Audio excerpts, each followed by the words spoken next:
Bonjour et bienvenue sur Histoire d'un crime. Avant de commencer, je vous invite à vous abonner, à partager et à commenter. Merci et rentrons dans le vif du sujet de notre affaire. Laissez-moi vous raconter une histoire qui se déroule à Plymouth, une ville côtière animée située dans le sud-ouest de l'Angleterre. Plymouth, avec son riche patrimoine maritime qui s'étend sur de nombreux siècles, est une destination prisée des touristes et des résidents grâce à son magnifique front de mer et à son centre-ville dynamique. Dans cette ville vivait une jeune fille nommée Bobby Ann MacLeod. Elle vivait avec ses parents, Donna et Adrian, et son frère Lee. Le 20 novembre 2021, vers 17h45, Bobby Ann a quitté sa maison pour se diriger vers l'arrêt de bus le plus proche sur Shipstore Road, en direction du centre-ville où elle avait prévu de rencontrer son petit ami et leurs amis communs. C'était un trajet familier pour Bobby Ann, qu'elle avait emprunté de nombreuses fois. Cependant, 1h30 après son départ, Donna, sa maman, inquiète de ne pas avoir de nouvelles de sa fille, lui a envoyé un texto pour s'assurer qu'elle allait bien. Ne recevant aucune réponse, Donna a tenté d'appeler Bobby Ann, mais elle ne répondait pas à son téléphone, ce qui était inhabituel pour elle. L'inquiétude a commencé à monter lorsque le petit ami de Bobby Ann a appelé ses parents pour leur demander si elle était rentrée à la maison. Il était préoccupé par le fait que Bobby Ann n'était pas venue à leur rendez-vous et que toutes ses tentatives pour la contacter par téléphone avaient été infructueuses. Après avoir contacté tous les amis connus de leur fille et réalisé que personne ne savait où elle se trouvait, les parents de Bobby Ann ont commencé à craindre que quelque chose de grave ne soit arrivé à leur fille. Ils se sont immédiatement rendus à la police pour signaler sa disparition. Le lendemain, le 21 novembre, après 20h, la police a lancé une recherche dans la zone qui impliquait également la famille de Bobby Ann et des bénévoles. Des dépliants avec le portrait de Bobby Ann ont été distribués dans toute la ville. Sa disparition a été largement relayée sur les réseaux sociaux et dans les médias populaires. Son frère, Lee MacLeod, a écrit sur sa page de médias sociaux « Je supplie chaque personne à Plymouth de m'aider à chercher partout, à chercher tout. S'il vous plaît, si vous entendez quelque chose ou voyez quelque chose, dites-le moi. » Bien que Bobby Ann ait été vue à l'arrêt de bus, la police a rapidement découvert qu'elle n'avait pris aucun bus pour le centre-ville. Un résident local a confirmé l'avoir vue à l'arrêt de bus la veille au soir. La zone autour de l'arrêt de bus a été bouclée et les officiers ont commencé à fouiller minutieusement les environs à la recherche de preuves. La police a trouvé des écouteurs sans fil dans le passage derrière l'arrêt de bus, identifiés comme appartenant à Bobby Ann. Des recherches ont également été menées sur le trajet de Bobby Ann de sa maison à l'arrêt de bus et dans toutes les rues avoisinantes. Les autorités ont commencé à craindre que Bobby Ann ait pu être kidnappée, compte tenu des preuves trouvées et de plusieurs autres détails non divulgués. Un appel a été lancé pour toute personne ayant des informations utiles à l'enquête. Un grand nombre d'officiers ont participé à la recherche, déterminés à retrouver Bobby Ann le plus rapidement possible. Ils ont tenté de retracer l'emplacement de son téléphone portable, mais n'ont pas pu déterminer son emplacement exact. Tous les appels au numéro de Bobby Ann étaient renvoyés à la messagerie vocale. Son téléphone a été remis à la police par le chauffeur du bus qui desservait l'arrêt de bus où elle avait disparu. Un résident local avait trouvé le téléphone et un étui d'AirPod à l'arrêt de bus la veille au soir et les avait remis au chauffeur du bus, supposant que le propriétaire les récupérerait.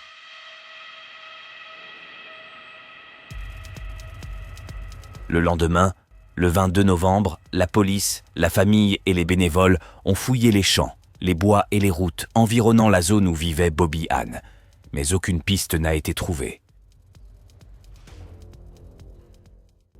Le 23 novembre, un homme est entré dans le poste de police du centre-ville. Il a demandé à parler à quelqu'un, affirmant avoir des informations sur la fille disparue. Un détective a été appelé et l'homme a avoué « Je l'ai fait ». Il a admis avoir kidnappé et tué Bobby Ann et a donné quelques détails sur le crime. Après avoir indiqué sur une carte l'endroit où il avait laissé le corps, les policiers se sont précipités sur les lieux espérant trouver Bobby Ann en vie. Mais leurs espoirs se sont évaporés lorsqu'ils ont trouvé le corps, nu et allongé face contre terre. Il était clair que la jeune fille était morte. Le soir du 23 novembre, la police a annoncé la découverte d'un corps de femme sur la plage de Beauvisant, à environ 8 miles de l'arrêt de bus. Les craintes les plus sombres ont été confirmées que le corps était celui de Bobby Ann. Bobby Ann était nu quand il a été trouvé, mais le médecin légiste a conclu qu'il n'y avait aucune indication qu'elle avait été abusée avant sa mort. Cependant, elle avait de graves blessures à la tête et au visage, notamment 14 lacérations. L'homme qui a avoué ce crime horrible était Cody Ackland, 24 ans. Fils d'un ancien militaire, il vivait avec sa mère après le divorce de ses parents, à seulement quelques kilomètres de l'arrêt de bus où Bobby Ann avait été vue pour la dernière fois. Cody a été arrêté par l'intermédiaire de son avocat. Il a déclaré « J'assume pleinement la responsabilité de la mort de Bobby Ann ». Cody a également affirmé qu'il n'avait jamais rencontré la victime avant cette soirée tragique et a confirmé qu'il était celui qui avait enlevé la jeune fille à l'arrêt de bus. Sa voiture, son téléphone, son ordinateur et plusieurs autres objets ont été saisis par la police. Pour ceux qui connaissaient Cody Ackland, c'était un bon gars, guitariste et auteur-compositeur pour le groupe de rock indépendant local, au nom de Rakuta. Mais personne ne savait que Cody s'intéressait aussi aux tueurs en série du monde entier.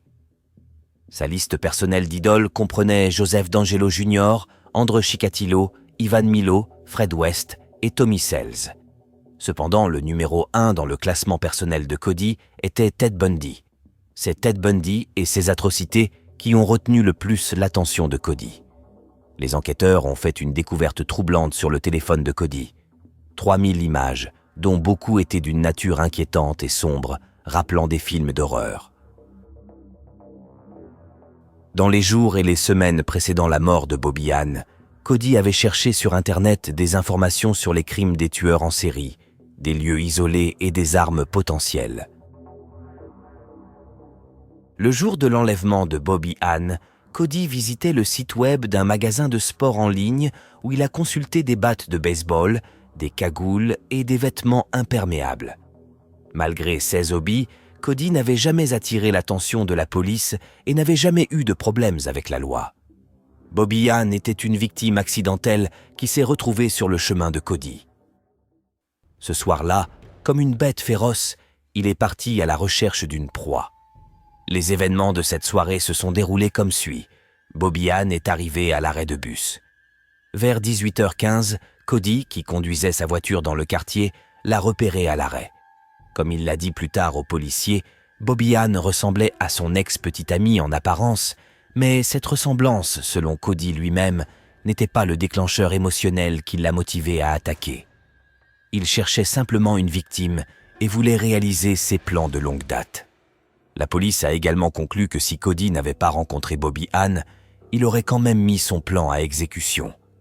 La victime aurait pu être n'importe qui, indépendamment du genre. Ainsi, lorsque Cody a vu Bobby Ann, il a garé sa voiture sur la route derrière l'arrêt de bus. Après l'avoir observée pendant quelques minutes et s'être assuré que personne d'autre n'était dans les parages, Cody a pris son marteau, s'est approché d'elle et l'a frappée 2 fois à la tête. Puis, pensant qu'elle était morte, il est retourné à sa voiture et s'apprêtait à quitter les lieux. Malheureusement, alors qu'il s'éloignait, il a vu que Bobby Ann était vivante et essayait de se lever. Il est donc retourné à l'arrêt de bus, a déplacé son corps semi-conscient dans sa voiture et l'a conduite à 20 miles de là, au parking de la forêt de Bellover, à Dartmoor. À 19h45, il s'est arrêté sur ce parking qui se trouve au milieu d'une zone boisée. Il voulait laisser le corps là-bas, mais a constaté que Bobby Ann était toujours vivante et consciente. Malheureusement, Cody n'a pas réfléchi à 2 fois. Il n'a pas essayé d'obtenir de l'aide ou d'emmener Bobby Ann à l'hôpital. Au lieu de cela, il l'a aidé à sortir de la voiture. Bobby Ann lui a dit « J'ai peur », à quoi il a répondu « Moi aussi, je n'ai jamais fait ça avant », en la frappant 12 fois à la tête. Essayant de détruire les preuves, Cody a brûlé le sac à main de Bobby Ann. Après avoir frappé Bobby Ann avec le marteau, Cody s'est émerveillé de voir comment la jeune fille de 18 ans était encore capable de faire du bruit, disant plus tard à la police « Waouh, je veux dire, chapeau à toi !» Il a eu une autre chance d'essayer de sauver la vie de Bobby Ann, mais encore une fois, Cody ne l'a pas saisi. Au lieu de cela, il a dit qu'il avait mis fin aux souffrances de la jeune fille. Il a ensuite chargé le corps dans le coffre de sa voiture et a conduit jusqu'à Bovisand. Là, il a caché le corps après avoir enlevé ses chaussures, ses vêtements et ses bijoux. Vers 22 heures, Cody est arrivé chez lui et est allé se coucher. Le lendemain, il a conduit jusqu'à Tamerton Foley, au nord de Plymouth, a jeté le marteau dans la rivière Tamar et un sac contenant ses vêtements et ceux de la victime, tachés de sang, dans des parcelles voisines à Coombe Lane.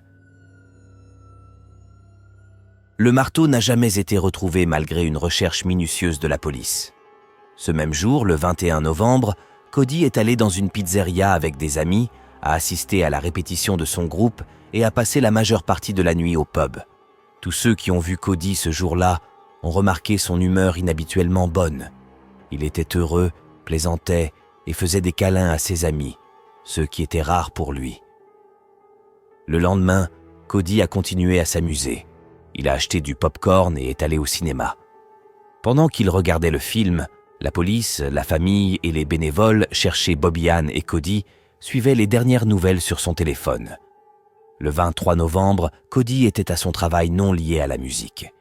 Si l'on en croit les journaux anglais, il travaillait pour une entreprise de services automobiles. Après avoir quitté son travail pour sa pause déjeuner, Cody a envoyé un message à ses membres du groupe de musique. Il a écrit « Je vous aime les gars ». En même temps, il a envoyé un texto à sa mère pour lui dire qu'il l'aimait beaucoup. Puis il est allé au poste de police et a avoué le crime. Les membres du groupe de Cody ont publié une déclaration sur Facebook disant qu'ils allaient dissoudre le groupe immédiatement par respect pour l'adolescente décédée. Ils ont ajouté que les membres restants de Rakuta, Josh, Ross, Josh et Mike étaient tous extrêmement choqués face à l'événement tragique qui s'était déroulé ces derniers jours. Nos pensées et nos prières vont à la famille et aux amis de Bobby Ann qui doivent être dévastés par leur perte. Par respect, nous avons décidé de ne pas continuer en tant que groupe et de nous dissoudre avec effet immédiat. Nous ne ferons pas d'autres commentaires pour le moment. En plus de l'aveu de Cody, la police avait une multitude de preuves physiques, y compris l'ADN de Bobby Ann trouvé dans sa voiture et sur des baskets récupérées chez lui. Quant au mobile, le détective qui a dirigé l'enquête, Mike West, a déclaré que Cody refusait d'entrer dans les détails sur son mobile et évitait de répondre à la question de savoir pourquoi il avait tué Bobby Ann.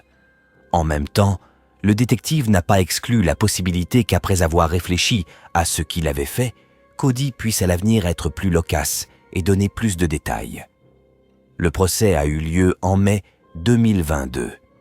Ray Tooley, l'avocat de Cody, a déclaré que des psychiatres ont conclu que son client ne souffrait pas de maladie mentale, mais qu'il avait eu des difficultés pendant son enfance.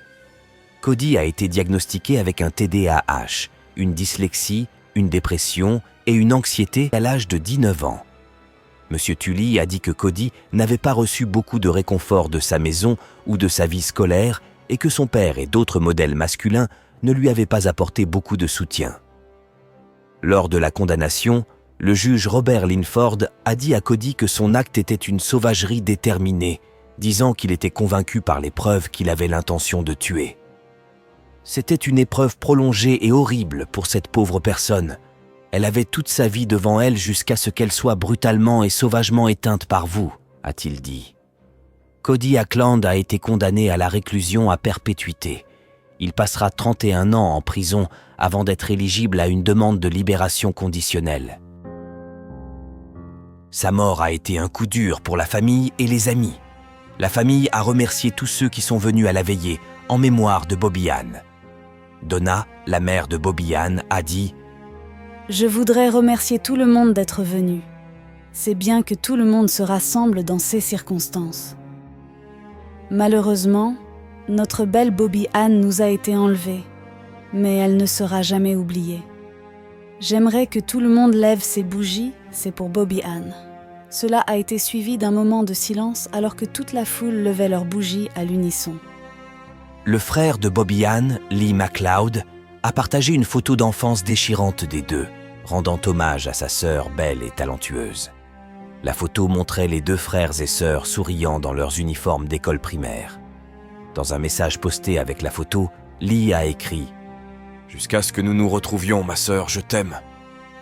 Une fille si belle et talentueuse, et t'avoir comme ma petite sœur, les aventures et les voyages que nous avons eus seront toujours chéris. Maintenant, repose-toi en paix. » Mes chers amis, nous voici arrivés à la conclusion de notre récit. J'aimerais connaître vos pensées sur cette affaire. N'hésitez pas à partager vos réflexions en commentaire. Et pour d'autres histoires captivantes de crimes réels, n'oubliez pas d'aimer, de partager et de vous abonner à ma chaîne.